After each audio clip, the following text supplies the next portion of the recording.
Elis screamed when she opened the bedroom door. King was on the floor. His hand was on his chest. His lips were turning blue. Blood ran down his head from the corner of a table. For 3 months, Elis had cleaned this huge house for $8 an hour. She had never seen inside this room before today. Now she was on her knees next to the richest man in the city, and he was dying right in front of her. She didn't know it yet, but King's family wanted him to die. She didn't know that saving his life today would change her whole world, and her daughter's world too. All she knew right now was that his eyes opened for 1 second, looked right at her, and he whispered 4 words. Marry me, right now. If you want to see what happens next, stick around. This story gets wild, and I promise it's worth it. Hit that subscribe button now so you don't miss where this goes. Elis thought King was just confused from hitting his head. She had no idea he meant every word. And she had no idea that saying yes would save his life and put her daughter in danger, all at the same time. 2 years before this day, Elis had a good job. She was a nurse. She took care of sick kids at the hospital, and she loved it. She had a husband named Marcus and a little girl named Zuri who smiled all the time. Their apartment was small but warm. Marcus used to make pancakes on Saturday mornings and sing silly songs while he flipped them, always burning at least one, and Zuri would laugh every single time, like it was the funniest thing in the world. Elis remembered those mornings the way you remember sunlight, bright, simple, and gone too fast. Then Marcus died in a car accident on his way home from work. The insurance company said it wasn't their problem to pay for. Elis lost her job soon after, when the hospital said they were cutting costs. She lost her apartment 6 months later. She sold her wedding ring to pay for 1 more month of rent, and cried in the parking lot of the pawn shop for 20 minutes before she could drive away. She went from saving kids' lives to mopping floors for people who didn't even know her name. Some nights, after Zuri fell asleep, Elis would sit on the edge of the bed and just breathe, telling herself that this was temporary, that she was still the same person underneath the tired eyes and the aching feet, even when it didn't feel true anymore. King was different from most rich men. He got the family company when he was only 26, after his dad died suddenly of a stroke. Some people thought he was smart. Some people thought he was a mess. The tabloids loved writing about the parties, the fast cars, the string of short relationships that never seemed to last more than a few months. What almost nobody knew was that King had a sick heart. He had known for over a year that it was getting worse. He just hid it really well, behind jokes and a big smile, the same way some people hide a bruise under a long sleeve. The first time King really talked to Elis, she was singing while she cleaned the stairs. He leaned in the doorway and said, "For $8 an hour, I expected quiet, not a concert." Elis didn't even turn around. She said, "For $8 an hour, you get exactly what you pay for. Beyoncé costs extra." King laughed so hard he almost spilled his drink. After that day, they always joked around with each other. He teased her about her music. She teased him about owning way too many cars. He asked her once why she folded towels the exact same way every single time, in perfect thirds, corner to corner, and she told him it was the only thing in her whole day that always came out right. He didn't laugh at that one. He just nodded, like he understood more than he let on. There was a Tuesday, a few weeks in, when King came home from a long meeting looking exhausted, his tie loosened, his shoulders low. Elis was in the kitchen finishing up, and without really thinking about it, she poured him a glass of water and set it on the counter in front of him.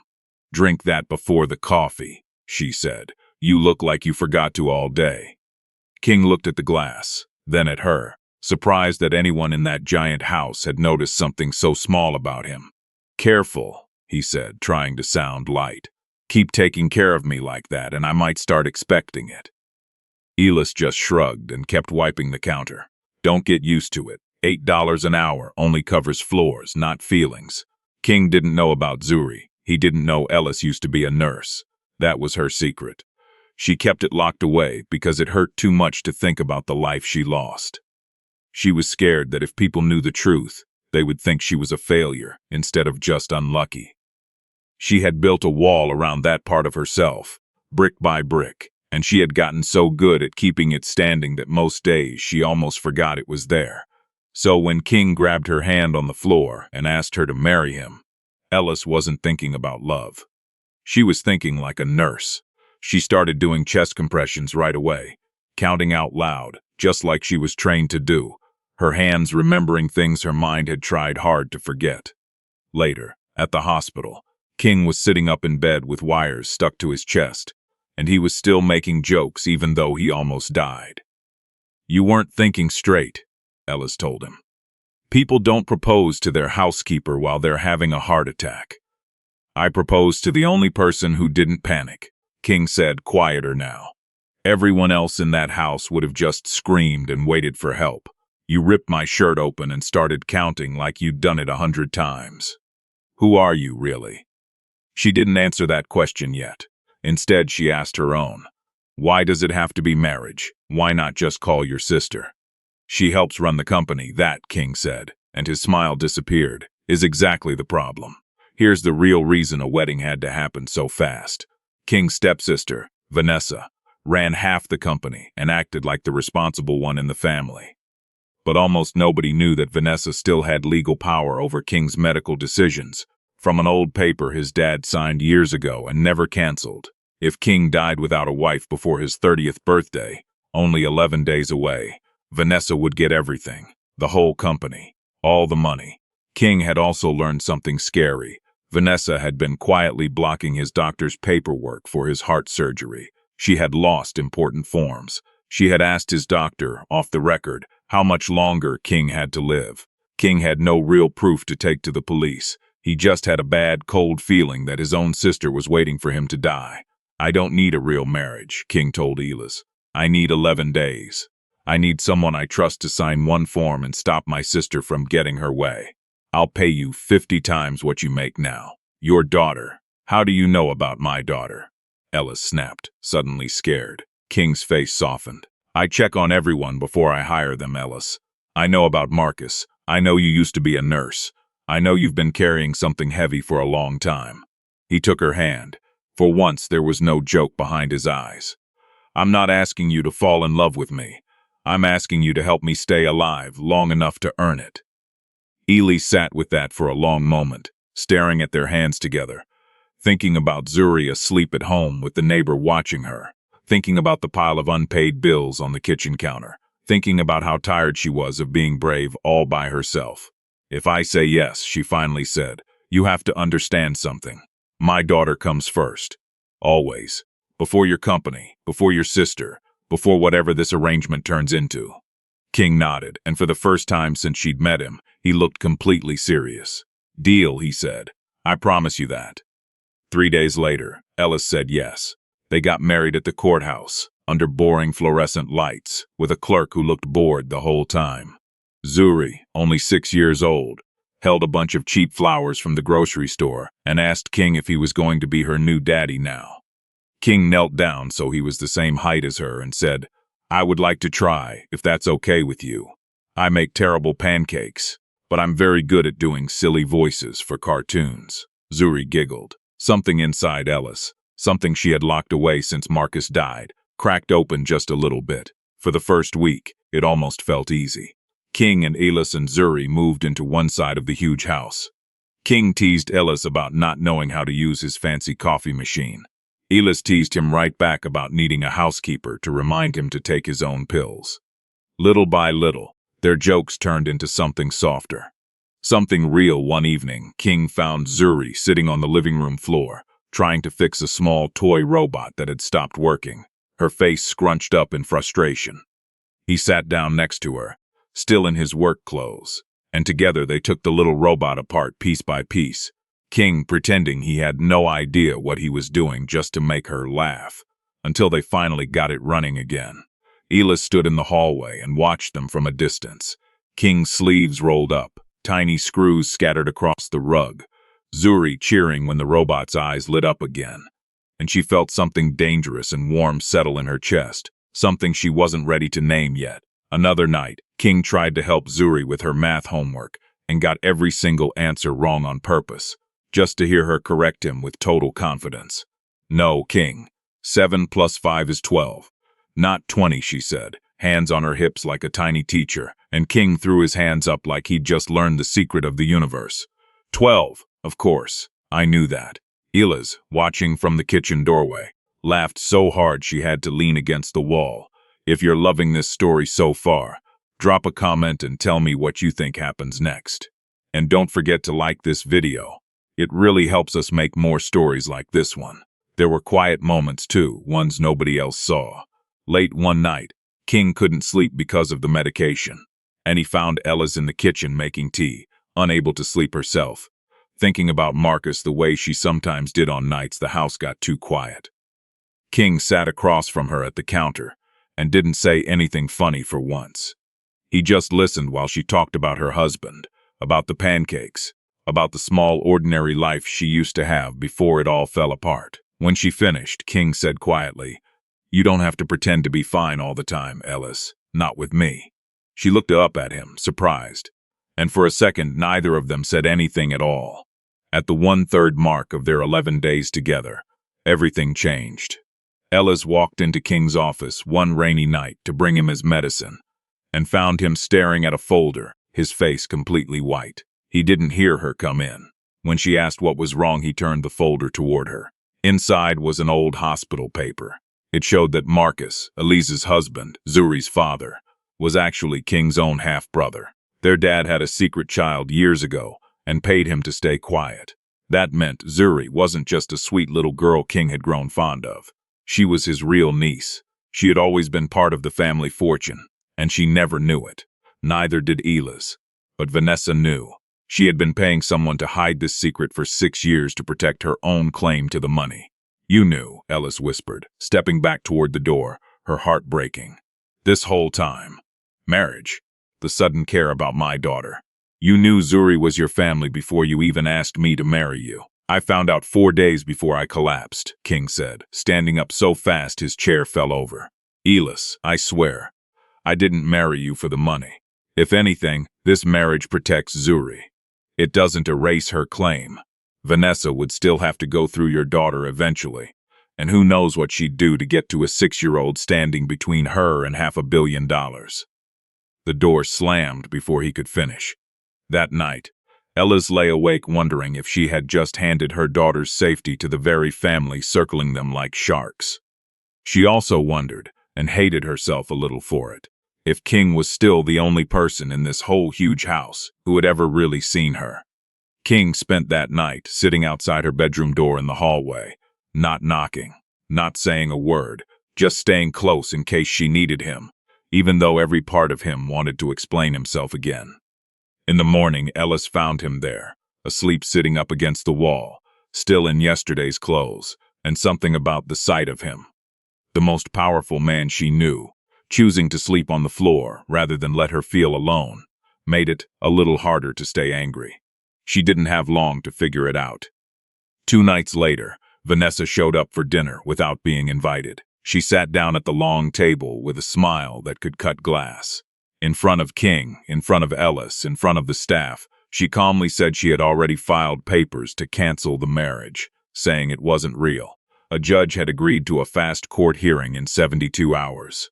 If the marriage got canceled before King's birthday, Vanessa would get full control over his medical decisions again. And she added, sweetly, that accidents happen to sick men all the time. It wasn't a warning. It was a promise. After Vanessa left, King sat at the empty table for a long time, staring at nothing. Elis sat down across from him, and for once neither of them tried to make a joke. "She's been planning this for years, hasn't she?" Elis said quietly. King nodded. "Since before I even knew I was sick. I used to think she just didn't like me very much. I never thought it went this far." Elis reached across the table and took his hand, the way he had taken hers in the hospital.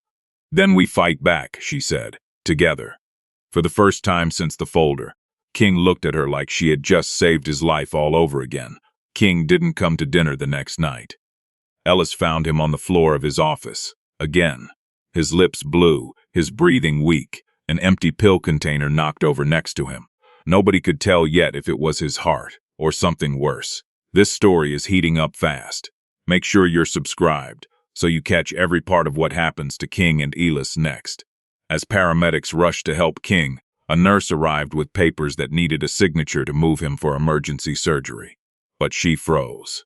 A restraining order, filed that same afternoon by Vanessa's lawyers, blocked Elis from making any medical decisions until the court hearing was over.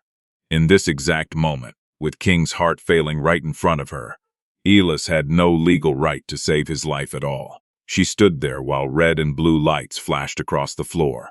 Her daughter's own uncle was dying on a stretcher. Behind her, little Zuri asked, "Mommy, is King going to be okay?" And Elis understood something in that second, clear as day. She was done letting paperwork decide who lived and who died. She loved him. She hadn't let herself say that word before, kneeling on that floor for the second time in 11 days. But there it was. She was not going to lose King to his sister's greed, the same way she lost Marcus to an insurance company's fine print. What happened over the next 6 hours is the kind of thing hospital workers still talk about. Elis refused to leave King's side. She remembered old nursing school rules about emergency situations. She called her old nursing boss at 2 in the morning and begged her to speak up for her. She found an old business card from a hospital lawyer she once knew and called him too, half asleep, in the middle of the night. The lawyer, a kind older man named Mr. Powell, who had once taught her a whole semester on patient rights, listened to her explain the situation in a shaking voice, then said simply, "Elis, I taught you this exact rule for a reason. Now go use it." By 4 in the morning, a judge on an emergency phone call agreed that a restraining order filed hours before a heart attack couldn't stop a wife from making emergency medical choices for her husband. Elis signed the papers that sent King into surgery, with her name on every line, not Vanessa's. While King was in surgery, Elis sat in the waiting room with Zuri asleep across 3 chairs, her small head resting on Elis's lap. A nurse brought Elis a cup of coffee she didn't ask for, and sat with her for a few minutes, the way nurses do for families who look like they're about to fall apart. "You did everything right," the nurse told her. "Whatever happens now, you gave him a real chance." Elis nodded, unable to speak, and stared at the closed doors of the operating room, like she could will them open through pure hope alone. He survived. Barely, but he survived. When he woke up 2 days later, still groggy from surgery, the first thing he said was, "Did you at least make sure they used my good side for the photos?" Elis laughed until she cried, and then just cried. King, weak as he was, reached over and wiped her tears away and said the truest thing he had ever said to her. "I know why I asked you to marry me. I just didn't know, until right now, why I'm so relieved you said yes."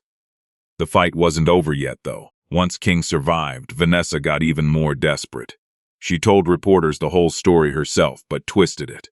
She said Elis married King only because Zuri was secretly rich family blood. She said King was too weak from surgery to see he was being used. For 2 days, camera crews sat outside the house, and Elis watched her daughter's name and photo get thrown around online in a way that made her feel sick to her stomach. Reporters shouted questions at her through the front gate when she tried to take Zuri to school, and she had to hold her daughter's hand tightly and walk fast, telling her it was nothing to worry about. Even though her own heart was pounding the whole way, it was King, still recovering in bed, who finally ended it. He didn't hire a lawyer to fight back. He told the truth instead.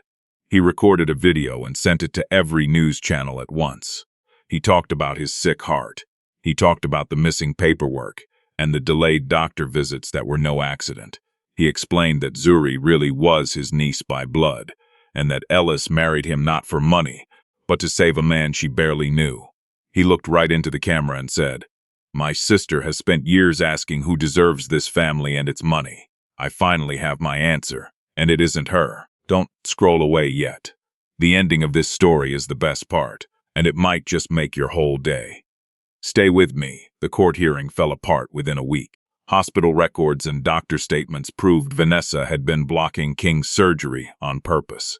Old emails between Vanessa and King's cardiologist's office turned up during the investigation, showing exactly how many referrals she had quietly canceled over the past year. She quit the company before the police could get involved and moved out of the city entirely, and King never heard from her again. The news moved on fast, and this time people were on Elis's side. She wasn't seen as someone who tricked a rich man. She was seen as a mom who broke the rules to save a dying man's life. A few weeks after the hearing, King asked Elis to sit with him in the garden The same one where he used to watch her hang laundry on quiet afternoons before any of this began. He didn't have a big speech planned, which for King was unusual. He just held her hand and said, "I know how this started. A contract. An emergency. 11 days that turned into something neither of us expected. But I don't want 11 days anymore, Elis. I want all of them. I want the pancakes I'll never learn to make right, and the cartoon voices, and falling asleep on hallway floors outside your door when you're upset with me. I want a real life, with you and Zuri, if you'll still have me." Elis, who had spent 2 years building walls so nobody could hurt her again, felt every single one of them come down at once. "I already do," she said. "I think I have for a while now." The real wedding happened 4 months later. It was small, just family, in the garden behind the house. Zuri was the flower girl, scattering flower petals with way more enthusiasm than the job required, laughing every few steps. Elis's old nursing boss cried through the whole thing, dabbing her eyes with a tissue she kept balled up in her sleeve. King kept his promise about doing silly cartoon voices at bedtime, much to Zuri's delight, and he was still terrible at making pancakes, burning at least one every single Saturday, which Zuri found hilarious every single time, just like her first father once had. The next spring, Elis went back to school to get her nursing license again. Not because she needed the money anymore, but because she finally remembered she was allowed to want something just for herself. What started as an $8 an hour cleaning job turned into a whole new life. Not because of the money, but because two people who both hid their pain behind jokes and hard work finally chose to stop hiding and trust each other instead. If Elis could tell you one thing today, sitting in that same garden she used to clean for almost nothing, it would be this: the people who show up for you at your worst, not your best, not your prettiest, but your absolute worst, are the ones worth keeping close. Everything else is just paperwork. If this story made you feel something, that's exactly why we make these videos. Smash that like button, leave a comment telling us your favorite part, and subscribe so you never miss the next one. And hey, if you know someone who needs a good cry today, go ahead and share this with them. See you in the next story.